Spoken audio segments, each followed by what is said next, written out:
Halo, di sini saya akan membahas tentang teknik negosiasi.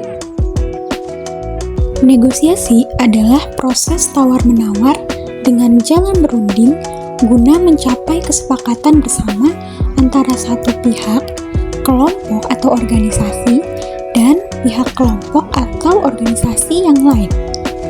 Untuk mencapai tujuan negosiasi, diperlukan teknik negosiasi.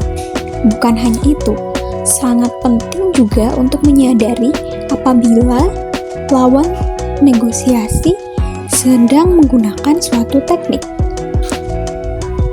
8 teknik dasar negosiasi.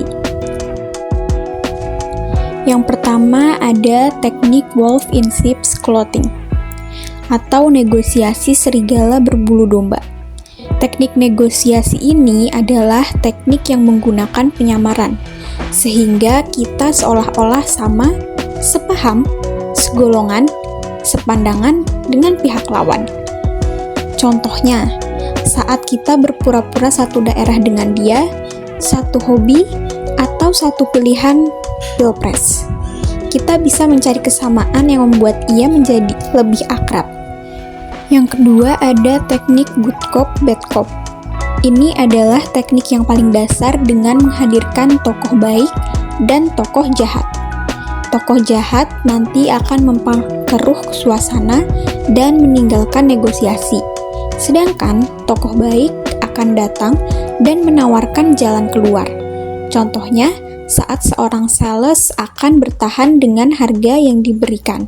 Namun, pada saat sang pembeli bertemu atasan atau pemilik, sang atasan dapat memberikan potongan harga lebih besar sehingga membuat pembeli makin tertarik untuk bertransaksi. Jadi, bisa dilihat dari contoh tersebut bahwa si penjual adalah bad cop dan sang atasan adalah good cop. Yang ketiga ada teknik low ball, high ball. Berbeda dengan teknik yang sebelumnya, low ball, high ball dilakukan dengan memberikan penawaran yang jauh di atas atau jauh di bawah yang seharusnya. Namun, penawaran yang diberikan harus tetap masuk akal dan jangan terlalu ekstrim. Biasanya hasil akhir akan berada di tengah-tengah agar transaksi berlangsung. Yang keempat ada teknik bogey. Teknik negosiasi ini dilakukan dengan menggunakan isu atau hal-hal yang tidak penting menjadi sesuatu yang penting. Hal yang tidak penting ini kemudian dapat kita gunakan untuk menukarnya dengan hal yang penting atau bernilai. Contohnya, saat hendak membeli sesuatu, kita bisa mengatakan kalau tidak menyukai bentuknya, tidak cocok dengan warnanya, ukurannya yang terlalu besar atau kecil, mendadak bilang kalau teman kita sepertinya tidak suka, dan lain-lain. Yang kelima ada teknik nibble. Teknik ini merupakan teknik negosiasi terhadap barang yang sudah ditawar, lalu meminta tambahan hal-hal kecil yang mendekatkan dengan tujuan kita. Contohnya, saat kita sedang menawar harga tanah, ketika hampir jadi, kita kemudian meminta hal-hal kecil sebagai tambahan. Yang keenam ada teknik intimidation. Nah, sesuai namanya, teknik intimidation ini digunakan untuk negosiasi yang berat sebelah. Kita harus mampu memainkan emosi dengan membuat rasa takut, merasa terancam, dan bersalah ke pihak lawan. Tujuannya supaya lawan mengambil keputusan secara emosional dan tidak objektif. Contohnya, dengan mengirimkan orang yang mengganggu, meneror, membuat tidak nyaman, dan lain-lain. Yang ketujuh ada teknik aggressive behavior.